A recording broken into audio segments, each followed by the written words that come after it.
2 साल पहले 22 साल की उम्र में रिदा की मंगनी ख़त्म हो गई। वजह कोई ख़ास नहीं थी, बस इतनी सी थी कि रिदा के घर के हालात ठीक नहीं थे। जब 20 साल की उम्र में रिदा की मंगनी अपने तायाजाद से हुई तो उस वक्त रिदा के वालिद टेक्सटाइल कंपनी के मालिक थे। दोनों घरानों में मिसाली ताल्लुकात थे, मगर नागहानी तौर पर रिदा के वालिद की कंपनी में आग लग गई और सब कुछ राख होकर रह गया। घर के हालात ख़राब से ख़राब तर होने शुरू हो गए। जो बचा था उससे नई फैक्ट्री लगाना नामुमकिन था।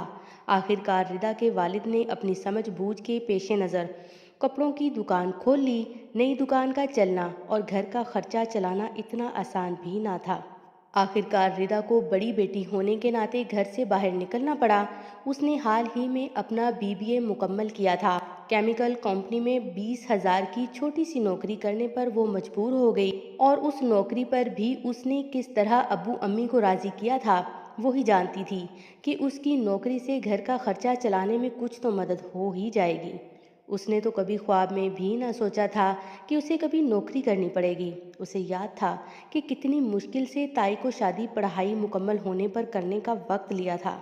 उसने तो आज तक सलाम दुआ से आगे अपने मंगेतर से बात तक ना की थी कि उसे ये सब मुनासिब ना लगता था, मगर दिल ही दिल में वो बहुत खुश थी।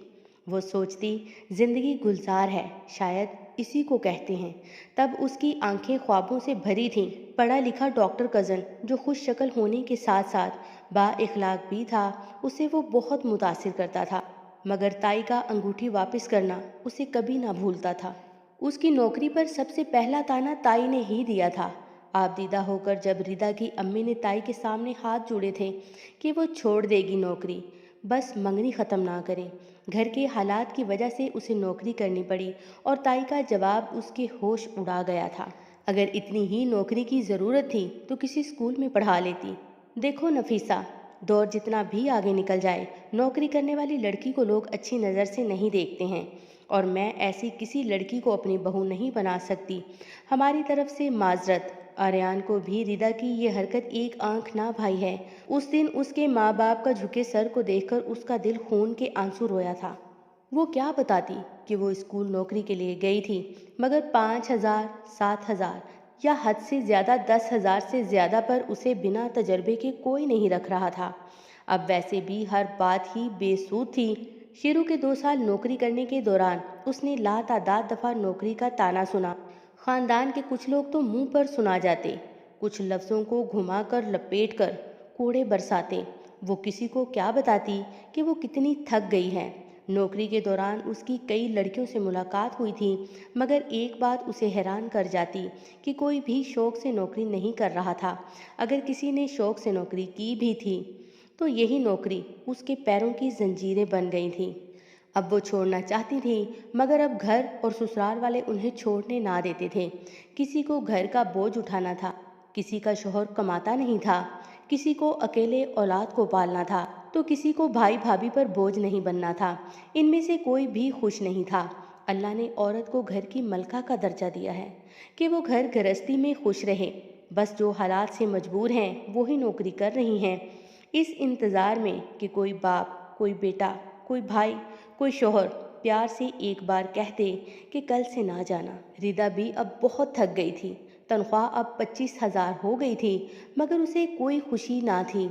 इन्हीं दिनों उसे पता चला कि आर्यान की शादी हो गई है, वो भी किसी डॉक्टर से। वो दिन उसकी ज़िंदगी का मुश्किल तरीन दिनों में से था। रिदा की अम्मी ने बताया कि लड़की के माँ बाप भी डॉक्टर हैं और लड़की आर्यान की पसंद की है, और रिदा बस यही सोचकर रह गई कि अगर तुम्हारी पसंद की डॉक्टर लड़की नौकरी करेगी तो क्या तुम एतराज़ करोगे आर्यान? जूनियर से सीनियर ऑफिसर की पोस्ट पर पहुंचने में रिदा को पूरे 4 साल लग गए। अब वो पूरे 26 साल की हो गई थी। अब्बू की दुकान भी सेट हो गई थी। माँ बाप की ख्वाहिश थी कि बस अब रिदा अपने घर की हो जाए। रिदा को आए दिन रिश्ते वाले देखने आते, मगर कई तो उसकी नौकरी का सुनकर ही गायब हो जाते, और कुछ को उसकी टूटी मंगनी पर शक गुजरता। माँ बाप की ख्वाहिश थी कि रिदा नौकरी छोड़ दे। रिदा की माँ सोचती थी कि अगर लड़के वालों को पता ही ना चले कि वो नौकरी करती है तो शायद रिश्ता हो जाए। मगर रिदा सोचती कि अब उस पर नौकरी का दाग लग ही चुका है, तो जिसको भी कबूल करना है वो इसके साथ ही करे। रिदा जानती थी कि लोग सोचते हैं कि नौकरी करने वाली उनके घरों पर कब्जा कर लेगी, बेटों को छीन लेगी, मुंह जोर होगी। तो क्या वाकई तमाम नौकरी करने वाली ऐसी ही होती हैं, या जो नौकरी ना करती हों वहाँ ऐसा नहीं होता? मुनीब का रिश्ता रिदा के लिए आया तो वो हैरान रह गई। मुनीब रिदा के मोहल्ले में रहता था। उसकी मार्केट में अपनी कॉस्मेटिक्स की दुकान थी। वो रिदा और उसकी ज़िंदगी से बखूबी वाकिफ़ था। रिदा का भोलपन उसे भा गया था। माँ बाप ने थोड़ी बहुत छानबीन के बाद हाँ कर दी। शादी से पहले रिदा ने नौकरी मुनीब के कहने पर छोड़ दी। उसकी शादी बहुत धूमधाम से हुई और शादी के बाद वो बहुत खुश भी थी। मगर ज़िंदगी और लोगों का जो तजुर्बा उसे इन 4 सालों में खाए दुख और ज़ख्म के निशान आज भी उसके दिल पर मौजूद थे।